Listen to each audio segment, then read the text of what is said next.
Hello, welcome to Sportsbet TV with me, Paul Alster, as I look ahead now to Saturday, the 24th of February.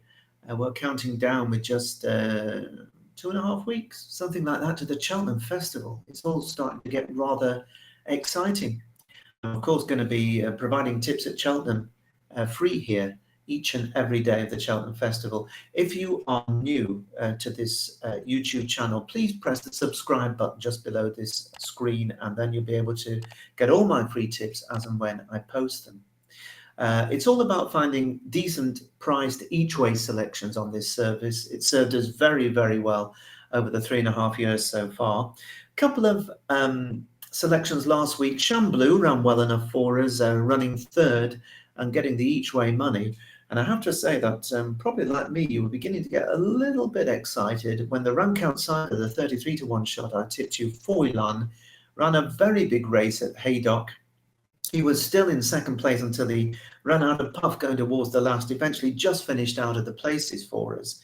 So although that was in the end not good enough, he certainly outran the odds as I hoped he would. Now, I just want to say that if you haven't already considered it, now really is the time to start to think seriously about joining me at my subscription service at Out in Front on Patreon, because the service has proved very profitable overall. And I'm committed, of course, still here at Sportsbet to offering you selections every weekend and at all the big meetings.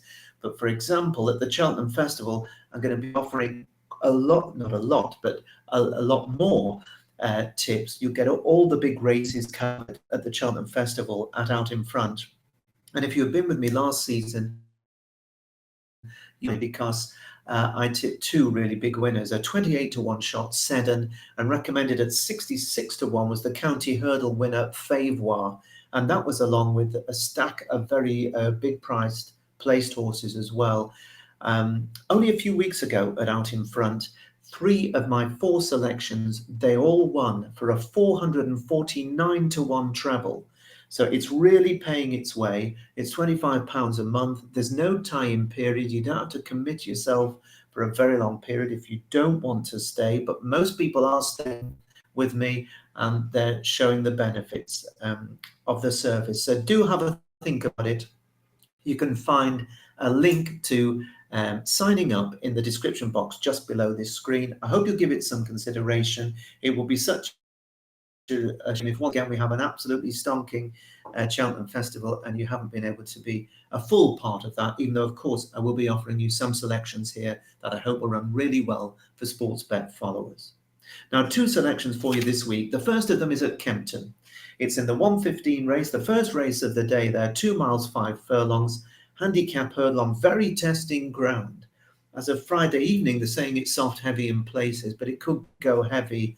And when it goes heavy at Kempton, it's pretty bottomless ground, because it's rare that they have that description.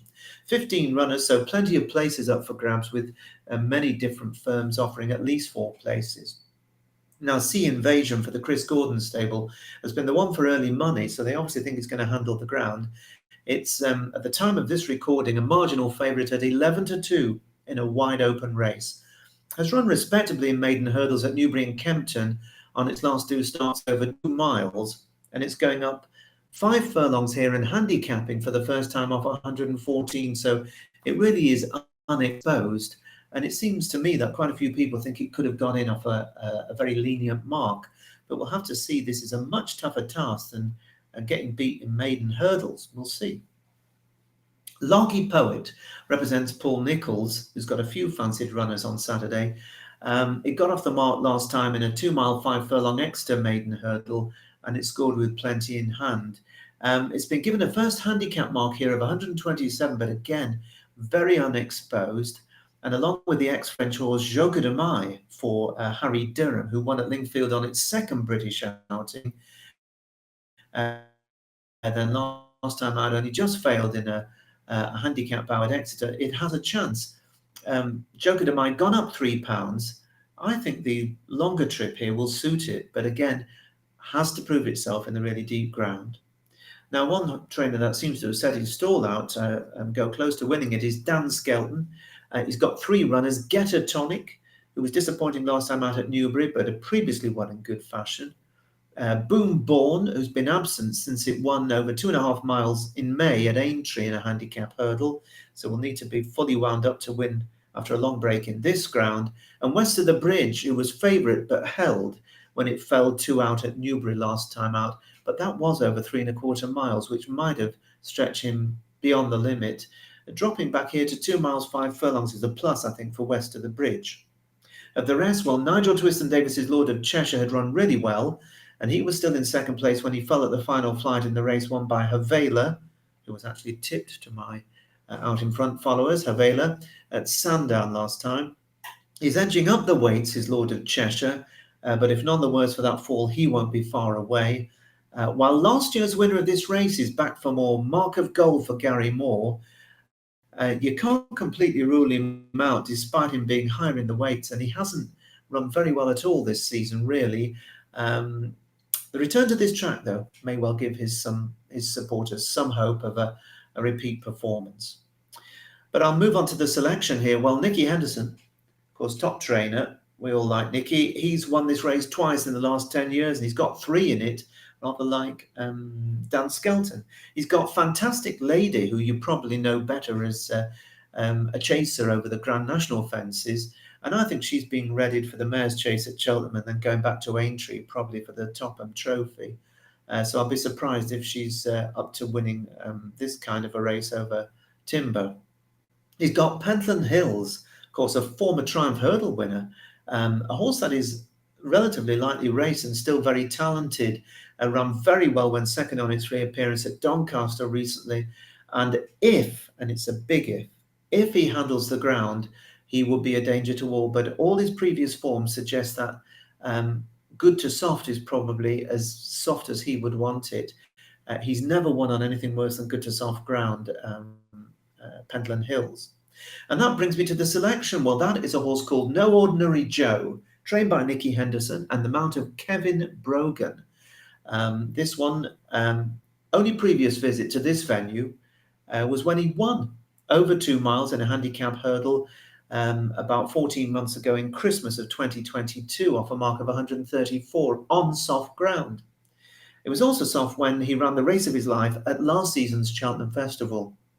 Now, you may remember the Martin Pike Conditional Jockeys handicap hurdle nearly 12 months ago. It turned into a straight fight after the last between Iroko and No Ordinary Joe, and I thought No Ordinary Joe was coming to win that particular race, but he just couldn't quite get by. He ran a cracker, though. He didn't take to chasing on his first season, and then on his only other run so far this term, he was at Doncaster, and the ground would have been too quick for him, and he wasn't really knocked about when he didn't stretch out from 2 out. So I think that despite joint top weight of 12 stone, the return to testing ground, and it's really testing, is going to help this horse at a track that he seems to like. He won on his only previous visit here, and I think the JP McManus own gelding at 16 to 1 each way for 4 places, I think he's going to go very, very well indeed. So that is No Ordinary Joe in the 1:15 race over at Kempton. And then my second selection, well, I'm looking across to Ireland. I've been scanning around, and there's what I think is an interesting race, the Fairyhouse 240, the 2.5 mile Tommy Carberry handicap hurdle, heavy ground, 11 runners. Great jockey in his time was Tommy Carberry, trained a few as well. And it's really good, for me anyway, to see one of my favourite horses in recent years returning to the fray. This is an Irish horse called Dunvegan, trained by Pat Fahey. He's been off for 382 days, so more than a year.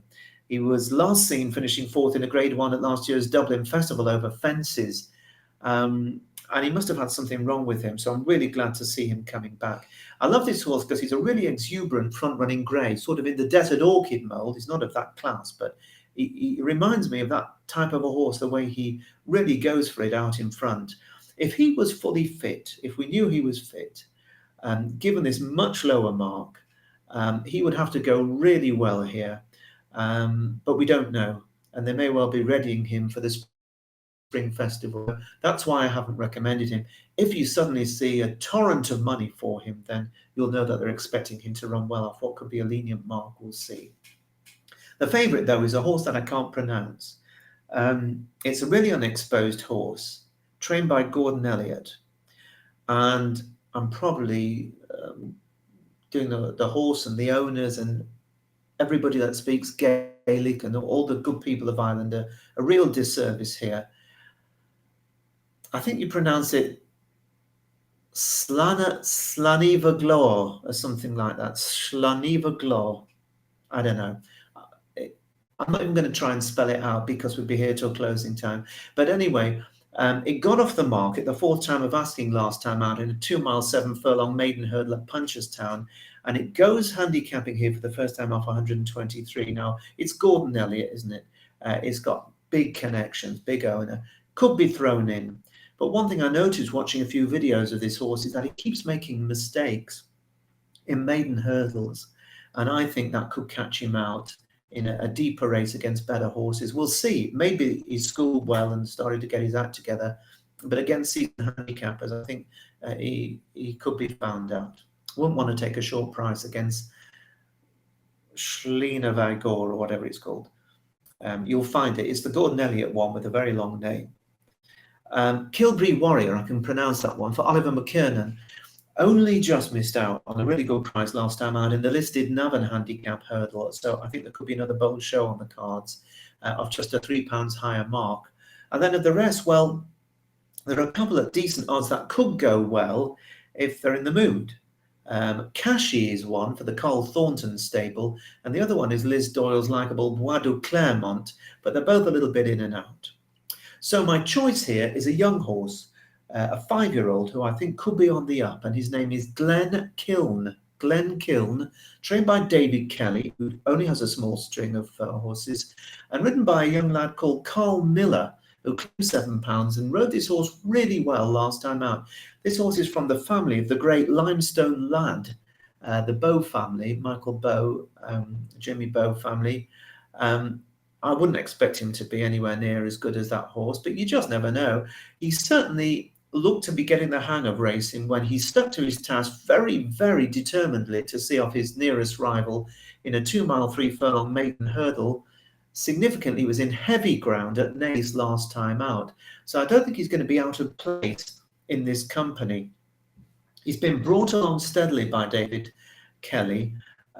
He's registered as David Harry Kelly, so he obviously likes his middle name. And Kelly has done well, I think, with this horse, who's already shown that he enjoys racing on this type of ground. So I think the extra furlong isn't going to be a problem. I think his opening handicap mark of 118 is probably fair, but it's made even fairer by the fact that young Carl Miller is claiming £7. So effectively going to run off 111. And Miller was on board when he really did get the best out of this horse last time out. So I think on the early price, one of the firms has gone up, I think it's Hills, have gone up early at 6 to 1 each way for Glen Kiln. For me, that's going to give us a good run for our money. So Glen Kiln is my second selection here at Sportsbet, both of them offered free. Remember, if you're looking for more tips for Saturday and going forward, I've got 4 for you out in front. You can check them out by clicking on the link in the description box below the screen and deciding if you want to join up. But that's all from me this week. Wherever you are, stay dry. Let's hope none of these horses sink in the mud and are lost without trace. So much to look forward to in the coming weeks. I hope you're going to join me as we start to really build things up towards the Cheltenham Festival. Bye-bye for now and good luck.